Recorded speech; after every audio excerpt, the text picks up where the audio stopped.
So today, nandito tayo sa Pilar Village, Las Piñas City. Malapit lang to sa SM South Mall and Alabang Zapote. So, in terms of community, nasa isang secured and flood-free na community tayo. So, nandito sa likod ko, yung bago naming brand new house and lot na may 120 square meter lot area at may 3 bedroom. So, modern bungalow house and lot to na senior-friendly house. So, tara, pasok tayo. So, guys, ito, as in sa video, you have your own gate. And syempre, meron kayong dalawang car parking dito. So, ayan. Tapos, meron na rin ditong mini pocket na landscape garden. Yan, may mga plants na dito. So, itong car parking nyo, guys, naka-rough finish na to, guys, eh. Para hindi siya madulas. Syempre, outdoor. So, ayan. So, tara, check natin yung loob. So, bago natin i-proceed, please subscribe to my YouTube channel, Property Trends, para lagi kayong updated sa mga bago naming i-video na house and lot. So, tara. So, guys, may step kayo dito bago mag-entrance. Pasok tayo. Ayan. Siyempre, solid wooden door yung ginamit. Tara, pasok tayo. So, guys, ito. Ito yung itsura nung loob ng bungalow house and lot. Sobrang modern. And then, 9.7 million lang tong bahay na to. Diba? Sulit. Ganito kaganda.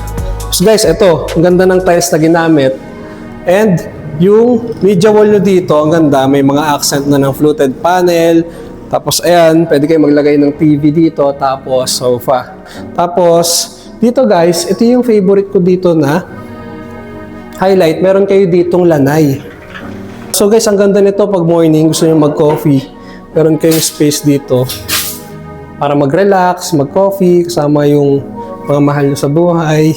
Mga ganun. Tapos, ayan, may ano pa nga dito, halaman. Tapos, tumahangin dito guys, kasi open lang to. Okay? So, dito naman, guys, ito naman yung unang kwarto dito sa bahay. So, ayan, as you can see, spacious ha. Tapos, ito, ang ganda ng tiles na ginamit to. Tiles to guys, pero naka-wood yung itsura. Parang wood yung itsura niya. Tapos, you have your cabinet dito. So, yan. Dami niyong malalagay. Ang ganda rin. Tapos, isa pa to sa nagpaganda ng bahay kasi ito, lalaki ng mga sliding window dito. Siyempre, for proper ventilation tsaka natural light. Ang ganda niya. Also, may provision na rin for aircon. So, box type aircon. So, yan, may ilaw na rin. Ito, meron din kayo dito sliding window. Ang view niya, itong salanayin. Tara. Let's check naman natin itong kabilang kwarto. So, ayan. So, dito naman, similar din ng size. By the way, meron nga pala itong 3 bedroom, itong bahay na to. Tapos, yun nga, ganun din yung size sa unang bedroom. Dito naman yung placing ng modular cabinets. You know? Tapos, pwede kayo dito maglagay ng itong kama nyo. Pwede nyo ilagay dito. So, ayan, maluwag pa siya. Ganda.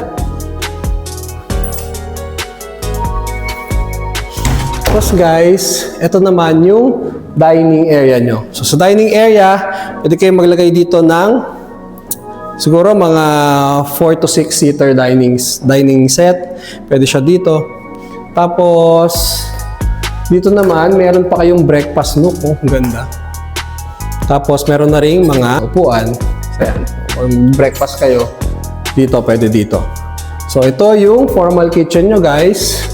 So, ang ganda niya, black. Ang ganda na color combination niya, black. Tapos, yung sink nyo, ito na yung mga bago na. Tapos, you have your modular cabinets. Ayan.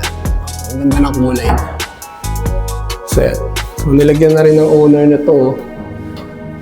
At tapos, isa pa sa nagustuhan ko dito, guys, included na rin yung cooktop, guys. So, ayan. Tapos, guys, meron din kayong service area dito. Napakita ko lang sa inyo. So guys, dito, meron kayong mini service area. So, cute lang yung bahay na to. Maliit lang. Pwede kayo dito maglaba. So, yan. So, easy to maintain din kasi wala masyadong mga halaman. So, yan. So, pakita ko sa inyo to. This one naman is your, ayan, toilet and bath. Ito. Check natin. Complete naman to with shower.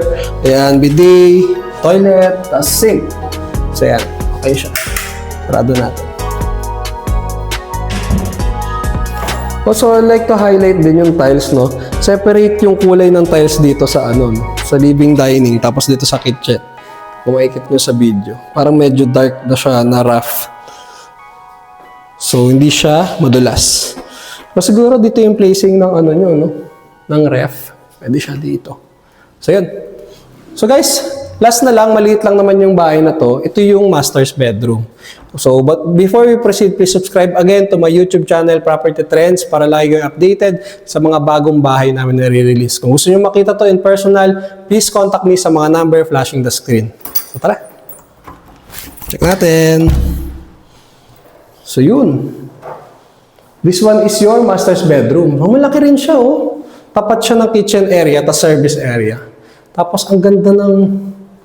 Dito, ang ganda ng accent dito ng ano, no, ceiling nyo. Ilaw, tapos ito, may bintana pa dito. Ang view, yung service area nyo. Naka-screen na rin siya na window. Ayan. So, pwede siyang buksan at pumasok lang ang hangin. So, laki niya, no? King or queen size bed cash sa dito. Tapos may kasama na rin siyang modular cabinets. Ayan, laki rin. Almost floor to ceiling din yung sukat niya. Marami kayo malalagay na doon. So dito naman, you have your own toilet and bath. So isa to sa mga nagustuhan ko dito. So yan guys. Ganito yung tsura nung toilet and bath dito sa Masters. So, ang ganda niya. Kompleto. Double shower na to. Bidet, toilet, sink. Tapos, may mga tiles na rin to, oh, na design. So, okay na. Ang ganda rin ng ilaw. So, yan. Guys, kung interesado kayo sa property na to, no, this is only 9.7 million. Ready for occupancy na to, guys. So, open to for both cash, buyer, and bank financing. So, kung gusto nyo makita to in personal, please contact me sa mga number flashing the screen. Lahat ng description ito lalagay ko sa description box below.